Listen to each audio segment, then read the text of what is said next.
Welcome back to the invisible reality. So, today we're exploring the high stakes intersection of faith, somatic healing, and the ROI of rest. And we'll ask, what does that mean with Amy Cunningham?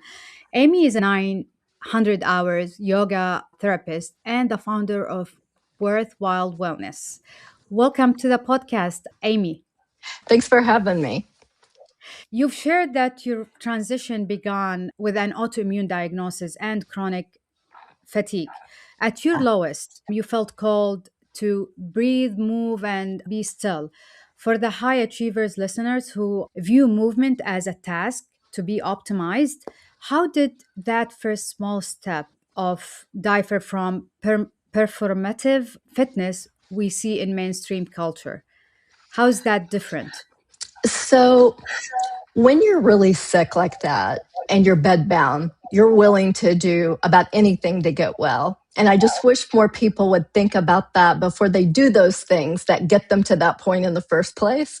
But Yeah. unfortunately, those high achievers, those of us that just go, have to do, at some point, we deal with burnout. And it can really manifest in all different kinds of ways. And so for me, I felt fluish and I felt like I just couldn't get out of bed. And so doctor said, sorry, there's nothing we can do for you. You're just going to have to learn to live with it. And that wasn't an option for me to get up every day, feel like I had the flu and try to force myself to do things. So I just started to think I need some mindfulness practices that just really completely make my nervous system reset. And the thing about nervous system reset is I just did tons of research on why some people heal and some people don't. Like you see someone with a stage 4 cancer diagnosis and they get better against all odds. And so it's the same thing. So many people are told you're not going to get well, but some people still get well. So the difference is the people that are getting well, their immune system is calm and it allows the body to heal. So I couldn't do much, but I just take my computer and put it up in my bed in the morning and I would go find videos on breathing techniques and movement. And they were just really simple things in bed at first.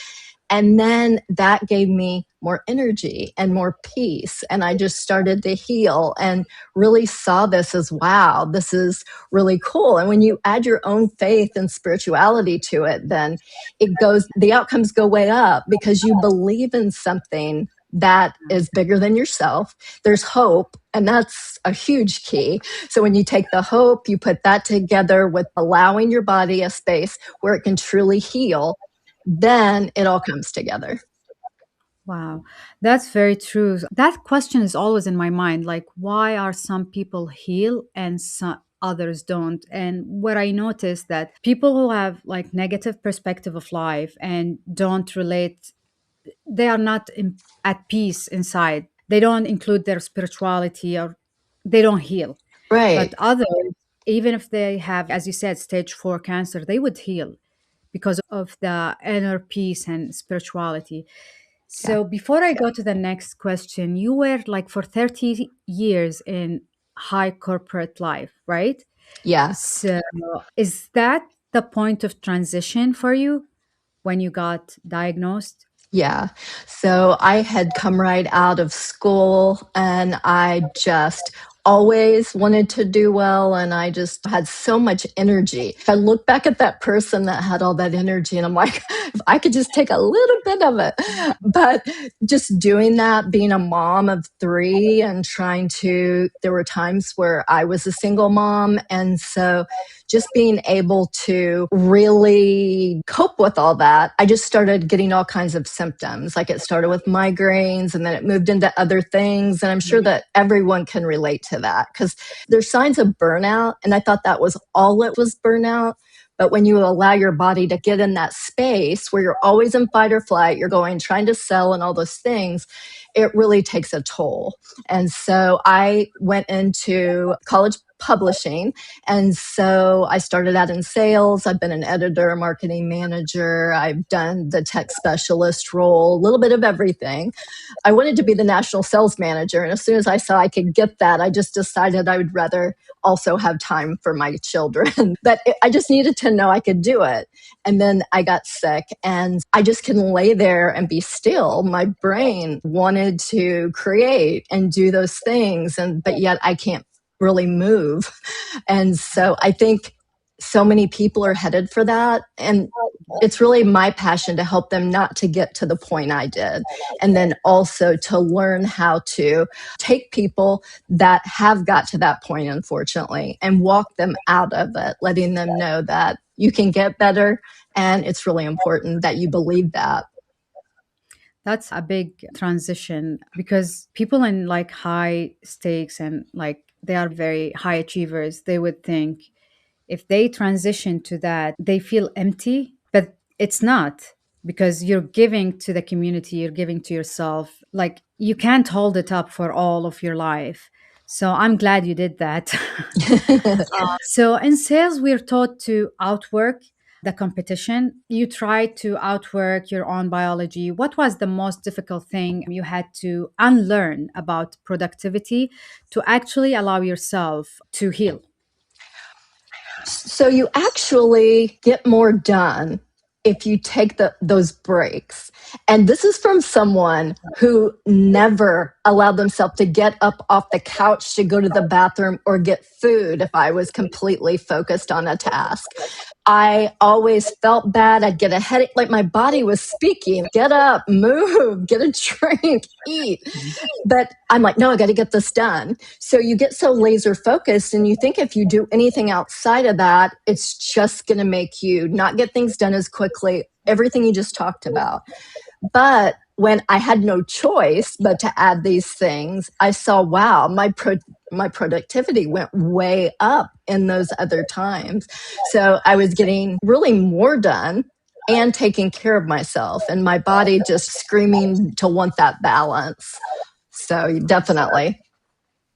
You often say healing is holy. So, for the skeptic who fears yoga might conflict with their faith, how do you explain that the body is a sacred space designed for integration, not just a vehicle for the mind? I think the more the research that comes out, it just backs up, all neuroscience is backing up what the Bible has always said. And it doesn't have to be the Bible. Like we don't only work with people that have the same faith we do. But I really felt passionate about bringing this to the Christian community just because they felt like they couldn't do that. You can't do yoga because there's just all these things behind it. And I think that the research is showing that we are connected, our mind, our body, our soul, our spirit. And if one of them is out of balance, then it's just not going to work. And it was bringing in the faith component with the movement and the mindfulness that really started to give me just a whole different perspective. And I just started to feel better and better. And so I'm like, I just really want to share this with people. But if you are, let's say that you're in the hospital, and a lot of hospitals now have yoga therapists on staff because it's been proven that the outcomes go way up for patients from all kinds of things that they might be in there for. When you add the faith component, it even jumps up more. And it makes a lot of sense because when usually all the things that go with faith back up positive psychology. So being in community, we know how that important is to longevity. And God wants us in community. And so there are just so many things like that, that when you put them together, it makes sense. So if someone's completely focused on Christ in their practice, which I always was, even going to a secular yoga class, because that's what connected me. And other people may be thinking about other things, but if it's aligned with their values, their faith, those outcomes just go way up because you don't feel like, should I be doing this? I'm focusing on being enlightened and being this like amazing like person that's one with God. And Christians don't believe that. They really believe that you are trying to have less of yourself and more of him, and that by doing that he's going to just take care of everything. And that faith and being able to trust in something like that, that's what I've seen really makes the most difference. It also brings people stronger into their faith, because they always say you should listen for his still small voice. And I could never hear it because my brain was full of clutter all the time. And I remember going to my first training as a teacher, and I was like, I could hear, like people would say, I feel led to do this. I feel the Spirit's leading me here. I never heard that because it was so cluttered. But the first time I was still and just really tried to get into his presence, that's when everything changed for me. And I could hear him clearly directing me and leading me. So he's always there. We just don't always listen. I agree. We believe the same thing. Like many religions and like beliefs believe the same thing. It's just a matter of changing the title, the name of the religion. This is a question just came to my mind. So the practice, the authentic yoga practice is different than the yoga that they do at the gym. Right. Okay. So what's the difference? So are you talking about in just regular secular yoga versus the gym or Yes. Christian? Okay. So yoga is a real practice that is not focused on asana. But in the West, everybody and asana are just the postures. So the movements that you're doing. That's really what a lot of gyms are doing, is you're just moving into those postures they use in yoga, but without understanding what it means. And Mhm. so it's all about trying to be kinder to fellow man, doing things, giving back to the world and to society, helping others. There's so many things, and they all align with Christian values and also with other faiths as well. And so when you go to like just a regular type yoga class at a gym or even some studios, it's really all about working out, like really doing a rigorous vinyasa and like working out. But that's not what it really is. It's about stilling your mind, learning to be introspective, learning to listen for something that is bigger than you. So that's really the main difference. And it's a big difference. There was very little postures and asana done back, when yoga began. It was more about stillness and mindfulness and all that. And then the postures, they were in there, but they didn't really become that big until yoga moved to the West. So I'm asking that because I went to yoga class once in a gym, and what you're describing is totally different than my experience. Like they were Yeah. telling me to do, like they telling us to do this position, and I don't know what this position is, so they won't guide me. And then quick, move to the other position. So you're not still in the position. You know Mm-mm. what I mean? So what Yeah. you're describing is very spiritual. Yes. It's very spiritual. And that's really the point, is to allow for your body and your mind, your heart, all of it to work together to allow you to have balance, and so that you don't burn out. Because the fact of the matter is, most people that work at that level I did, and like we were talking about earlier, they're going to burn out. It's just a matter of what level. It may just completely take them to bed like it did me. But what happens is, I know for me and many others, you start off by just ignoring the little signs, but they come and you're just still ignoring them. No, I can't stop. Yeah, I would love to do that, but I don't have time. I got to keep going.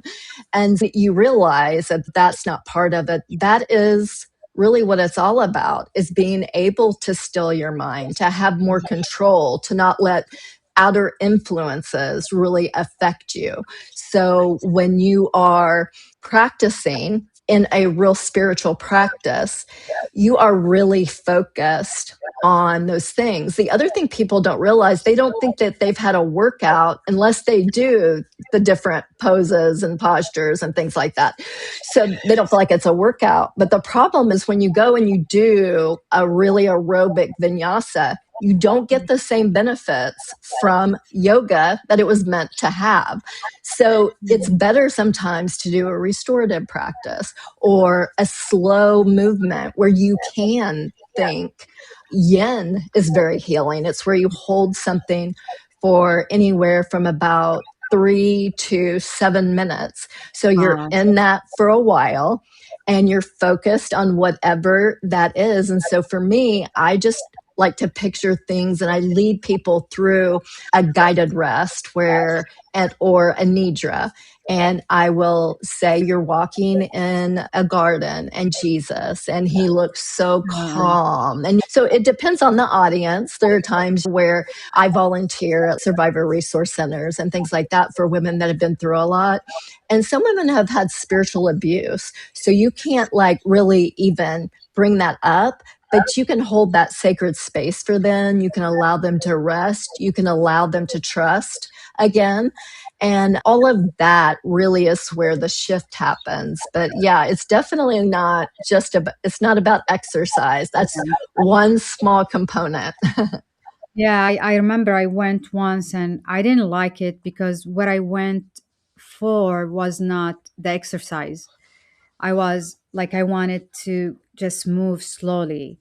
But you said something, you said spiritual abuse. And I think one of the things that is out there that makes us not talk about faith that much, a lot of people went through spiritual or like religious abuse, and Yeah, they are like, they don't want to relate to it, or like they don't want anything to relate with it, even if like we're right. trying to get you somewhere good and not abuse you.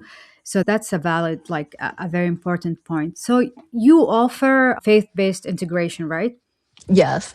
Can you walk us through the mechanics of how specific spiritual truth, like a verse on peace, can actually signal the nervous system to drop out of fight or flight and into state of safety? Yeah, there's actually, we didn't know this before. I went through a period of having panic disorder as a teenager. And I had to, back then, people didn't know what it was. And so I remember going to see a therapist and just not really feeling like he understood. And I was basically like, I'm going to have to figure this out myself. And so I was always in that state of fight or flight. And there wasn't really a lot of help. Now we know so many techniques and practices where we can stimulate the vagus nerve, which will calm the nervous system. But I don't think there's any peace like the peace for me. It's God, it's Jesus. For someone else, it might be God or it could be something different. But I think just knowing that you, no matter what has happened in your faith environment, I was a preacher's daughter. So for me, it was a lot of just really judgy Christians that expected me to be perfect. And it made it really difficult for me. I was always good with God. I just didn't Not love with the some of it. people. Yeah, Yeah. not to, I relate, not to the expectation of the society you're living in.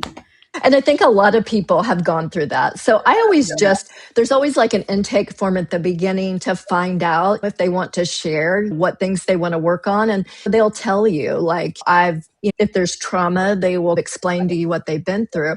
And I had someone that was abused by her pastor. And that's really difficult because that's someone that you should really trust. But it happens, right? We're in a fallen Yeah. world and it happens. But being able to just tell her, ask her, are you comfortable with me praying for you out loud?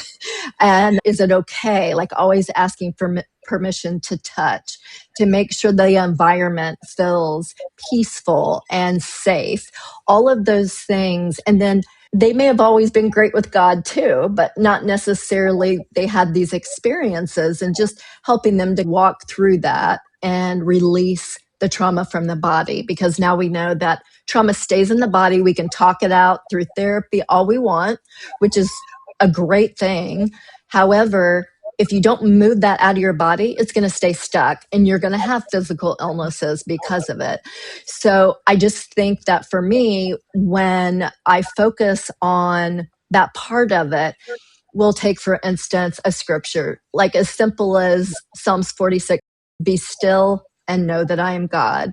And there is scripture after scripture in the Bible that says, don't be anxious, fear nothing, over and over. So he's telling us that for a reason, because he wants us to know that it can be better. So I think that just being able to have that connection, because we get so busy, and you might go to a church and there's a beautiful, like, band with great music and all the things, and you get hyped up and you're like really excited, and then you go back to your daily life and it's just the grind and you lose that connection again. Yes. This is a way to get up in the morning, connect directly. So for me, that's Jesus, and so I'm waking up with my Bible, honoring him, moving my body. He wants us to take care of he says these are our holy temples. He wants us to care for them. Yes. And so being able to do that for me brings me in line with him right away. And then I've found that I don't have a lot of separate prayers. I'm constantly talking to him all day. I do. And it's always connection. And I found that people that have different faiths, it's still believing in something that is so powerful, gives you the hope, the strength, everything you need to come back out of anything you're going through, really. Yeah, I believe believing in something powerful that has our backs. It makes me feel safer. Like Yeah. I have periods of my life. I have been always spiritual, but then death happened in my family and I'm like, "Why, God? Why did you do that?" Because Yeah. I'm heartbroken. But believing that those people are with God and their souls are safe and I'm gonna see them afterwards, it makes me feel better. It makes me feel connected. Right. Uh, yeah, rather than just existing, Yeah. Yeah. I usually say that to people. It's like when things are going on that are really bad in someone's life, I make the comment to my husband, or I just don't understand what people do without faith. Because when Yeah. things are at their worst, I always know he's still going to pull me out no matter what. And if I didn't have that, I don't know if I could have made it through some of the really hard things I've been through in life. Yeah, I totally agree 100%. So, as a trauma sensitive therapist, you work with people who feel stuck or dissociated from their physical selves. If someone is walking into wild flow session for the first time, what does the first step of free entry into their own skin looks like? So you mean like from the beginning Yeah. what it is that we take them through? The most important thing, like I had mentioned before with trauma, is safety. There's so many little things you don't think about, like letting them know what doors go to. Because if someone has been, like, let's say they were a veteran and they've been in combat, they like to have their back to the door. There's so many things involved in that. Having yoga props, like a strap, you don't want to have it hanging. And the words you use, most people will say yoga pose. You won't hear me say that very much. I only when it slips out or if someone doesn't understand, but I'll say posture or form or something like that. Because again, the word pose can be triggering. So Yeah. anything can be triggering. There's no way to completely be able to guess every trigger, but it's just trying to make a safe environment. And then once you do that, talking to them about what gives them peace. And it's all about the individual person because we're all different. And so they may really like to move more. That maybe that helps them still their mind. Or maybe it is more meditation, nidras, breath work that really leads them in. So as a yoga therapist, what's different about that is we put together a specialized individual plan for someone. So we have all their background history. A lot of times doctors and yoga therapists work together for best outcomes. And also I've worked with mental health professionals. I'm not going to pretend I don't cover the mind in the way that a mental health professional would. That's not my scope of practice. But together, I can help calm the body so they can actually implement the things that the therapist wants them to do. And the thing I love the best about it is that they actually start to show real improvement really quickly. Like someone can have 4 sessions with a yoga therapist and almost feel like they're just fine. And that's really cool, where I haven't seen that as much in therapy, but I think that they do go really well together. Yeah. I went through therapy. I remember it was very difficult when I first had my twins. Like after the first year, I'm alone, I don't have family. So it was a lot. So I went through therapy and I'm like, I'm a physician, but still, I don't feel like the tools they gave me are good or like improving because it's like I've done all of that. Like I want something else. I want something that calm my mind, my body. So I Yeah. think it goes well together rather than just therapy alone. Yeah. Yeah, definitely. And it really does make a scientific difference. There's just Mhm. so much research and evidence based cases out there that when you add just the stillness and the breath work and all that, it calms the nervous system. That's what allows your body to heal. Sometimes, though, you just need that guiding light that you can also believe this is my God, this is what I believe, and I know He's always there. And it just allows me to have more motivation to feel better and to know it's possible because He's the great healer. He can perform miracles. And so as long as we always have that belief, there's a hope there. And I'm like you, like I want to know. My mom passed about 4 years ago and it was very suddenly and she wasn't very old and it was really difficult. But I know where she's at. And one of the things that the person that did her funeral said is, we say we lost a parent or we lost a child, but we didn't lose them. We know exactly where they are. And so I know she's up there just waiting. And I know that even if Christianity and stuff, you just think it's ridiculous and you don't think that there's a heaven or a hell or anything like that. Just believing those things sets you up for a better life here on earth. My son and I together, we did a blog one time about how the Christian life aligns with true happiness. And so it's kind of like what I was talking about before. You have the list of all the things that you do when you have that faith. And they're all things that psychiatrists and psychologists that spend years and years researching find that it aligns perfectly. Yeah, I think just movement by itself is not going to help. You have to be, if you're trying to get rid of emotions in your body, you want to be thinking about what that is. I always like to have my clients, basically, I'll tell them to scoop up all their worries, everything they have, and then they're just going to hand them to Him. And then when they leave, I want them to leave all those worries because He tells us all you have to do is be still and I'll fight for you. And that scripture was like just life changing to me because I'm like, wow, He really does want me to be still. And we're worried that we're going to not make up the time somewhere else.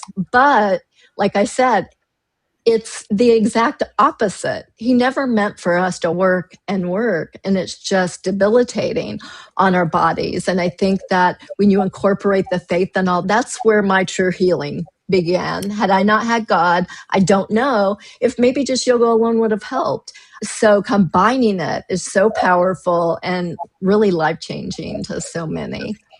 I think work and work is just a modern lifestyle. We're Yeah. not built for that.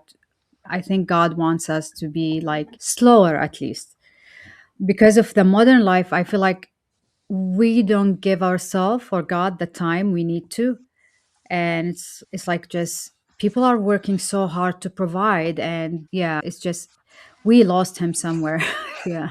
Yeah, we really did. And it shows, doesn't it? Everybody's fighting over all these things. And it's Jesus. is not the type to shove. Like, he could have made us follow him. God doesn't do that. He gives us free will. So we have that opportunity.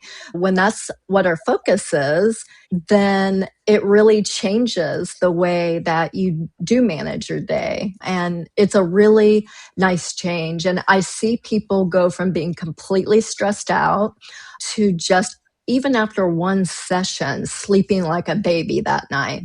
So there's just so much to it. And I think that is just really important that we realize that we need to keep our bodies still always so they can heal from whatever comes our way, because it manifests differently in all of us. For me, it was fatigue and feeling like I had the flu.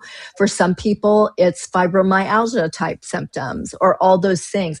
It's like 85, depending on the research you look at, to 95% women that are having these autoimmune issues, because we're usually the main caregivers of our children while we're trying to be successful in our careers. And it's just a lot for the nervous system. And if we don't do something to change it and incorporate these practices daily, I'm just worried that all women, that it's just going to be a fact. If you're a mom Yeah. and you have a career, you're going to burn out. And it happens to a lot of men too. But that was where I was coming from, just trying to keep this from getting worse. Women were built differently than men. I think they take more physical burden. And the other day I was joking with my husband. I'm like, oh my God, I just want to go back and change my mentality and be a housewife. I know. I've said Yeah, we're that. high achievers, but like raising kids and have a household that you manage, it's really not easy. I don't know Mm-mm. how my mom did it or like our mothers do it, but they did a great job. And it's not like women wants to work, all of them, but most of them are forced to because of the Right, economy, and like they have to provide for their kids, and some of them are like, as you said, single moms, and they have to do something. right. I always tell him we are created to be spoiled. That's right. I Yeah. always wondered, is our modern day society the fact that we aren't staying home with the kids and doing these things? Is that's what is contributing to these things? And I would never, because when I was working as a single mom, and it was real easy for women that made a whole bunch of, their husbands made a whole bunch of money, to say, you should stay home with your children. And yeah, I could do that. And then we would live in an unsafe place Yeah. with bad schools. You just feel that pressure as a mom to give your kids the best things and what they didn't have. So it's definitely a contributor. Like, all those things are just hitting us all. And also, the like things that we found that really affect, like what I was dealing with, chronic fatigue, is all the new toxins that weren't there before. Oh You were yeah. talking about your mom. And I also, a lot of our moms also didn't have a career that felt like it was so engrossing. So that's different. Because of technology, people can reach us 24/7. It's just constant. Yes. So the emails popping in, and then your phone's dinging. And you have to be willing to let that go, even if it's just for 5 minutes every hour. I have the people that work for me, I'm like, set your alarm for every hour. And I want you to take 5 deep cleansing breaths and stand up. Make sure you have water and, these things. But Yeah. we've got to teach this. If we teach the kids this now, they don't ever have to struggle with anxiety. My son was, during COVID, he was a freshman in college at Washington University in St. Louis, which is a very difficult school. And his friends were depressed. He was having to take people to emergency for mental health Oh, counseling. And I saw that and I'm like, there's no reason it has to be that way, because now we know what helps. And if we start that, like with my grandsons, I'll have them, if one of them gets really upset, just simple as I'll have them hold their hand and trace it and breathe in on the way up and exhale on the way down. So simple things like that can really help our kids, so that when they get to that age that starts to be really stressful, like during puberty, they don't have that incredible anxiety. And we can still help people that have been through it. But wouldn't that be great if we could just eliminate Yeah. it? That would be Yeah. phenomenal. Yes, I agree. So in 2026, we are more overstimulated than ever. Biologically speaking, what is happening when we prioritize mobility and breath over an intense cortisol spiking sweat session? And that's one thing that I love talking about because, like I said, a lot of people just think if they don't do that, they didn't get anything from it. Workout. And it's Yeah. just the opposite. Stilling your mind allows your body to just let go. So we all live, especially high achievers, in a state of just fight or flight. So we're constantly just, what do we got to do next? And we're always on alert. And that makes us good at our jobs, right? But it's not good for our bodies, for our spirit, anything else. So we start to just get tense. And again, that's where I was, which is why my body couldn't heal. I'd started doing things like, for instance, a viral load, like having Epstein-Barr as a kid, mono. I had that. We found out that it had reactivated in my system and was wreaking havoc, which is why I felt fluish. And then we talked about the toxins and the mental clutter, and all of that adds so much that your body's just like, help. And so when I went to an integrative doctor who believes in incorporating all this, he was really good at helping me to see how I got to that point. And he always calls me the most complicated guess he's ever had. And I think it's just because I kept going for so much longer because my mind is so strong, but my body was like, help, I can't do anymore. And so I think that it's really incredible how much of a difference you feel. So now if I start to get a cold or the flu, being just like this, it would just hit me hard. Now, Mhm. because my body is mostly in a state of rest and digest, just my body knows what to do again. And it can start to heal itself. And God made us with the purpose of being able to listen. He made our bodies perfectly designed to do and heal the way they're supposed to. Yeah. But we don't listen to them anymore. If we get uncomfortable, we eat, we go, we do more work, we do all those things. We don't want to be uncomfortable. But being able to learn to be still with the uncomfort and then it moves into peace is what everyone needs. And then they could actually really listen to that wisdom they were given for their bodies. Wow. Yeah. Yeah.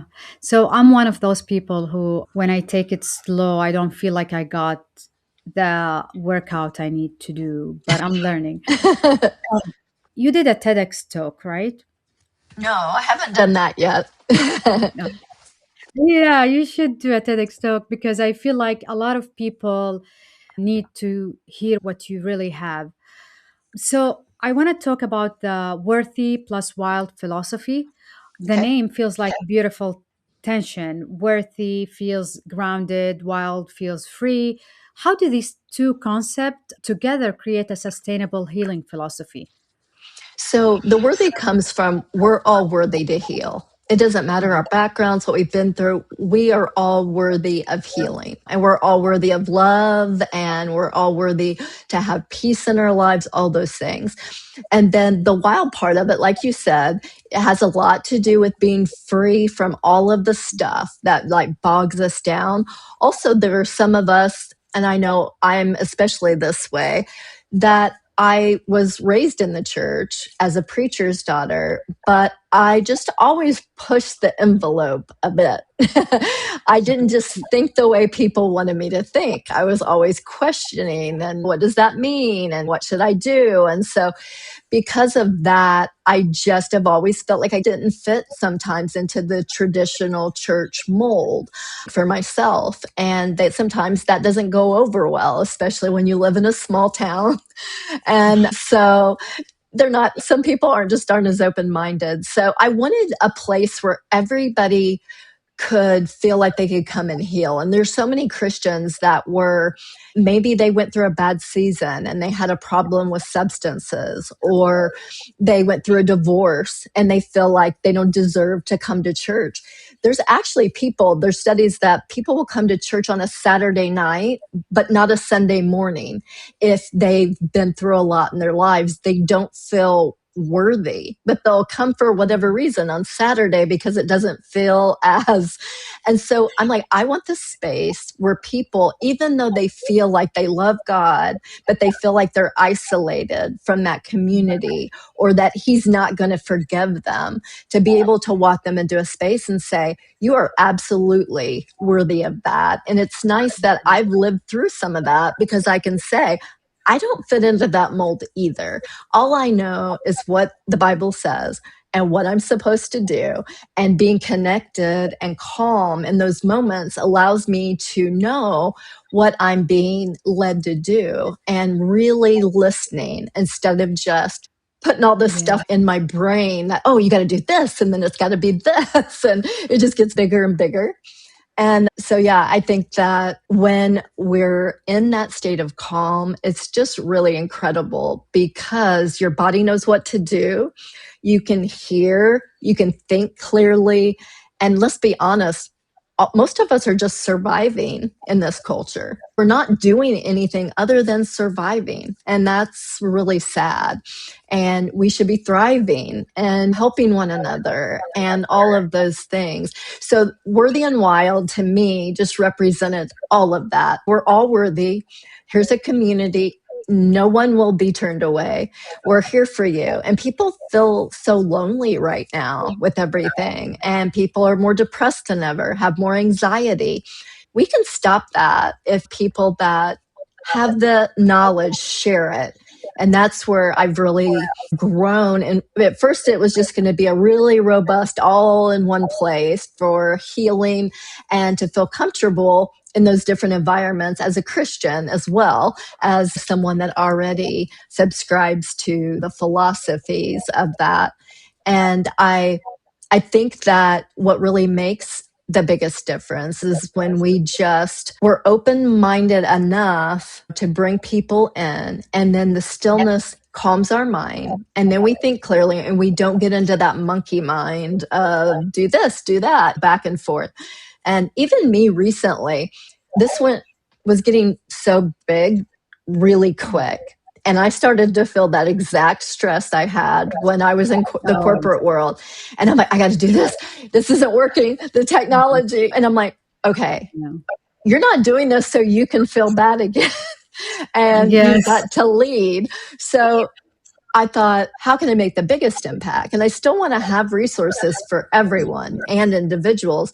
But by working with doctors and healthcare in general, and all different kinds, holistic, regular doctors, all of it, mental health, then we can really make a difference in teaching them how to just incorporate small things into. And I think that's why you and I felt so aligned, is because Oh we my God, don't yes. want to see the burnout. We don't want for these things to continue. So education is key. You don't know what you don't know. And so I think that's where we're both trying to come in and just say, hey, we want to help make this better.